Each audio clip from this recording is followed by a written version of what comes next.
ये गांधी नहीं है, इनका ओरिजिनल नाम गांधी है। जिसको अपना नाम छुपाने में शर्म हो वो कैमूर के रास्ते बिहार नहीं आना चाहता है, वो सीधे हवाई रास्ते सासाराम उतरना। ये कौन सी मानसिकता है कि चंद कट्टर मुसलमानों के लिए आप अपनी पूरी राजनीतिक विचारधारा छोड़ देते हैं? कांग्रेस को चुन चुन के कैमूर की जनता ने भेजा।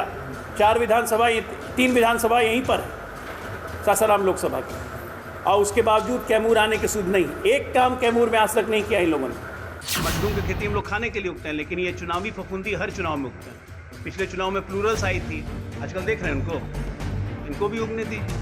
राहुल गांधी जी आएंगे, आराम से टी-शर्ट पहनेंगे, पैंट पहनेंगे, ऐसे ऐसे हाथ हिलाएंगे, सोचने की जनता वोट दे देगी। नमस्कार, आप देख रहे हैं लाइव सिटीज में, हूं आपके साथ अभिनंदन द्विवेदी। देखिए, इन दिनों लगातार अगर हम देखें तो बिहार में आपराधिक घटनाएं बढ़ी हैं और ये पुलिस ने भी स्पष्टीकरण के तौर पे कई बार ये बताया कि लगातार अपराध बिहार में अपने चरम पे और लगातार इनकाउंटर भी हो रहे हैं। यहाँ पे पुलिस की तारीफ और पुलिस के जवानों को सैल्यूट करना ही बनता है कि लगातार अपराध पे लगाम कसने के लिए बिहार सरकार भी लगातार काम कर रही है और बिहार पुलिस भी अपने काम को, अपने दायित्व को सही तरीके से निर्वहन कर रही है। लेकिन हमने देखा कि लगातार किस तरीके से, चाहे वो पटना हो या फिर बिहार के और भी दूसरे जिले हों, लगातार आपराधिक घटनाएं बढ़े थे। बड़े कारोबारियों की हत्या हो या उसके बाद भी कई सारी घटनाएं ऐसे सामने निकल कर आई थी। लेकिन ऐसे में जिस तरीके से वार पलटवार का दौर होता है राजनीति में, उसमें जब बयानबाजियां होती हैं और एक सत्ता पक्ष विपक्ष के नेताओं पे या पूरी पार्टी पे इल्जाम लगाता है कि उन्हीं के द्वारा या उन्हीं के क्रम में या उन्हीं की सत्ता में ये सारी चीजें बढ़ी या घटी हैं, तो बड़ी खबर बन जाती है। आपको बता दें, अजय आलोक हैं बीजेपी के प्रवक्ता, उन्होंने कहा कि बिहार में पकड़े जा रहे अपराधियों का राजद से सीधा कनेक्शन है। तो ये एक बड़ा बयान बीजेपी प्रवक्ता अजय आलोक का। आपको पूरी खबर बता दें, बिहार के कैमूर जिले के दौरे पर पहुंचे थे बीजेपी प्रवक्ता अजय आलोक और उन्होंने विपक्ष पर सीधा तीखा हमला बोला है। अजय आलोक ने दावा किया कि बिहार में जितने भी अपराध हो रहे हैं और बाद में जो अपराधी पकड़े जा रहे हैं, उन सभी का सीधा संबंध राजद से है। उन्होंने कहा कि पूर्व उप मुख्यमंत्री तेजस्वी यादव को चाहिए कि वे अपने दल के लोगों को समझाएं जो अपराध में लिप्त है। तो एक बड़ा बयान और विपक्ष पे सीधा तीखा हमला है अजय आलोक बीजेपी प्रवक्ता का। उन्होंने कहा कि जो भी अपराध हो रहे हैं या फिर जो भी अपराधी पकड़े जा रहे हैं, उनका सीधा कनेक्शन जो है वो राजद से है। साथ साथ राहुल गांधी चूंकि 17 तारीख से सासाराम से अपनी एक नई यात्रा की शुरुआत करने जा रहे हैं, जिसका नाम वोटाधिकार यात्रा है, उसको लेकर भी अजय आलोक ने भी तंज कसा। अजय आलोक ने कांग्रेस नेता राहुल गांधी को आड़े हाथों लिया और उन्होंने राहुल गांधी की यात्रा को लेकर भी बड़ी बात कही और साथ साथ ईडी, सीबीआई और चुनाव आयोग को लेकर भी जिक्र करते हुए तमाम बड़ी बातें कही हैं। हम आपको सुनाते हैं क्या कुछ कह रहे हैं अजय आलोक बीजेपी प्रवक्ता। मैं सीधी एक लाइन में बोलना चाहता हूँ, ये राहुल गांधी साहब जो हैं ये उधार के गांधी हैं, ये गांधी नहीं है, इनका ओरिजिनल नाम गांधी है। जिसको अपना नाम छुपाने में शर्म हो वो कैमूर के रास्ते बिहार नहीं आना चाहता है, वो सीधे हवाई रास्ते सासाराम उतरना। क्या करने उतर रहे हैं? तो ये बात करेंगे वोट चोरी की। इसी कैमूर ने पिछले ही साल सासाराम लोकसभा से इन्हीं के प्रत्याशी को जिता के भेजा। तो क्या वोट चोरी करके जीते हैं इनके प्रत्याशी? ये आप लोग को पूछना चाहिए, मीडिया को, कि सासाराम लोकसभा से जीते तो क्या वोट चोरी करके जीते हैं कांग्रेस प्रत्याशी? बताइए राहुल गांधी जी। लेकिन वो बताएंगे नहीं। ये लगातार संवैधानिक संस्था पे, चाहे चुनाव आयोग हो जाए, चाहे सुप्रीम कोर्ट हो जाए, चाहे ईडी हो जाए, आईटी हो जाए, सीबीआई हो जाए, ये लोग तमाम अटैक करते रहते हैं क्योंकि इनका एक ही मकसद है, अराजकता फैलाओ, हर प्रदेश में अराजकता फैलाओ, एक अव्यवस्था बना दो क्योंकि हम सत्ता में नहीं। संविधान मार्फत काम हो रहा है, सुप्रीम कोर्ट इसकी मॉनिटरिंग कर रही है। एसआर किया, सुप्रीम कोर्ट कह चुकी है कि एसआईआर मतदाता के लिए है, किसी मतदाता का अधिकार नहीं छूटे और कोई घुसपैठिया यहाँ पे नहीं घुसे। कल प्रधानमंत्री जी ने लाल किले की प्राचीर से सीधे आह्वान किया कि एक घुसपैठिए को देश में नहीं रहने देंगे। तो क्या गलत है? क्या बांग्लादेशी, रोहिंग्या, नेपाली या कोई भी आके हम भारतीयों के अधिकारों पे, हमारे हक की दाखिलदारी कर सकता है? हम कहते हैं नहीं कर सकता, ये लोग कहते हैं कि नहीं, जो कर रहा है उनको करने दो। ये है तुष्टीकरण की राजनीति और इस पर जवाब देने से बचना है। कल जो लोग आ रहे हैं ये तमाम लोग बेल पे हैं भाई साहब, जमानत।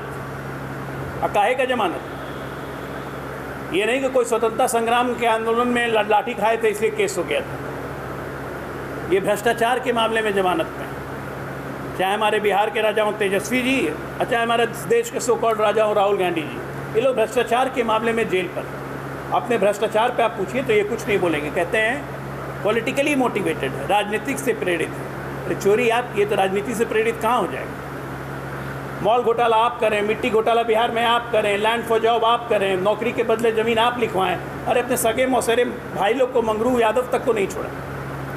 तुष्टीकरण का ये हाल है कि जब अजय यादव की गला रेत के मुहर्रम के एक जुलूस ने मोतिहारी में हत्या की, उस पर लालू यादव, तेजस्वी यादव मौन नहीं बोलेंगे क्योंकि भाईजान लोग नाराज़ हो जाएंगे। ये कौन सी मानसिकता है कि चंद कट्टर मुसलमानों के लिए आप अपनी पूरी राजनीतिक विचारधारा छोड़ देते?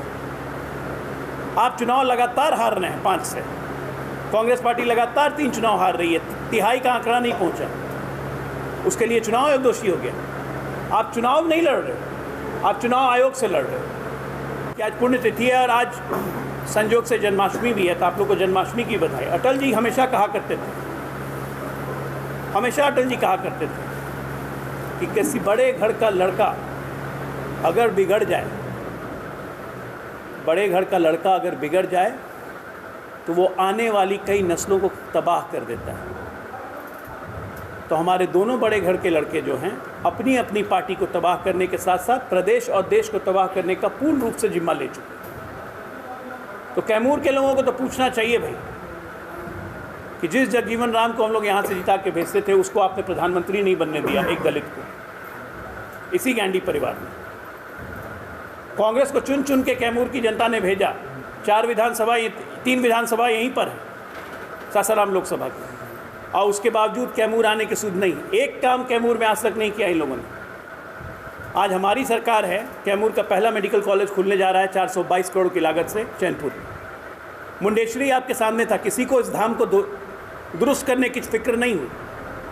ये हमारी सरकार ने किया। वहाँ रोपवे भी लगने जा रहा है। वो भारतमाला प्रोजेक्ट भभुआ से होते हुए निकलेगा। भभुआ में आर्थिक गतिविधियाँ कितनी बढ़ जाएंगी। नीतीश और मोदी जी की सरकार में कैमूर का जिस तरह सर्वांगीण विकास हुआ, ये विकास पे बात नहीं करेंगे।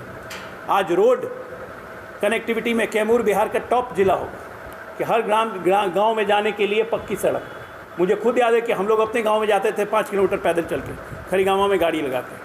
आज मेरे गांव तक सड़क। किसकी देन है ये सब? एक एक घर में बिजली किसकी देन है? नल का जल। आपसे तो इस महीने से 125 यूनिट बिजली फ्री।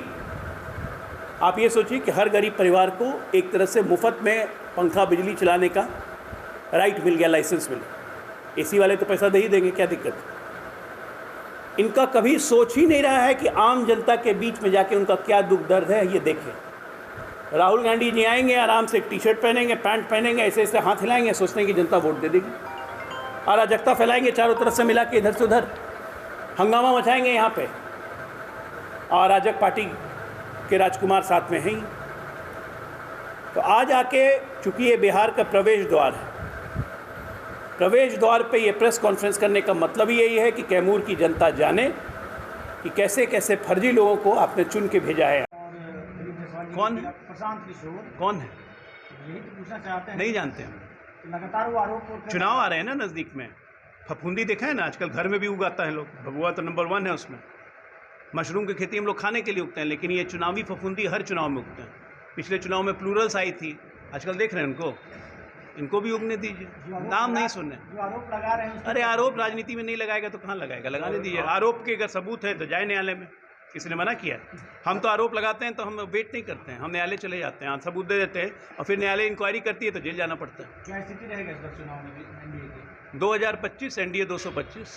स्थिति बहुत स्पष्ट है। लोकसभा में नारे जो दिए गए थे वो सक्सेस नहीं। भाई लोकसभा में बिहार ने तो अपना काम किया, 75% थे हम, 40 में 30 जीते। और यहाँ पे किस तरह का नैरेटिव फैलाया गया था, जिस लोकसभा में हम लोग हैं, संविधान खतरे में है तो आरक्षण छीन जाएगा, संविधान ये ख़त्म कर दिया जाएगा, वो ख़त्म कर दिया। कुछ हुआ क्या ऐसा?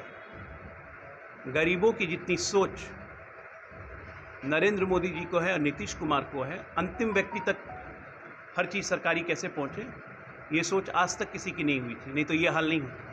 तो पूरा बयान आपने सुना और किस तरीके से टिप्पणी के इस दौर में प्रवक्ता जिस तरीके से बयानबाजी करते हैं और बड़ा आरोप भी उन्होंने राजद और तेजस्वी यादव पे लगाया, साथ साथ राहुल गांधी की यात्रा और तमाम सारी चीज़ों का भी जिक्र करते हुए ईडी, सीबीआई और चुनाव आयोग को लेकर भी बड़ी बातें कही। साथ साथ प्रशांत किशोर जो कि बिहार में नई राजनीति की लकीर खींच रहे हैं तो उन पे भी टिप्पणी की है और प्रशांत किशोर पर उन्होंने कहा कि हम उन्हें नहीं जानते, जैसा ही चुनाव आता है वैसे ही कई लोग बरसाती फफूंदी बंद की तरह राजनीति करते हैं। उन्होंने कहा कि अगर किसी के पास किसी के खिलाफ सबूत है तो कोर्ट जाए, जैसा भाजपा करती है। तो जिस तरीके से प्रशांत किशोर बीते दिनों से लगातार बीजेपी के अलग अलग नेताओं की फाइलें खोल रहे हैं तो उस पर भी उन्होंने कहा कि अगर सबूत है तो आप सीधा सामने कोर्ट जाइए और वहां पे सारे सबूतों को पेश करिए। फिलहाल इस वीडियो में इतना ही। आप बन रहे हैं लाइव सिटीज के साथ। बहुत बहुत शुक्रिया।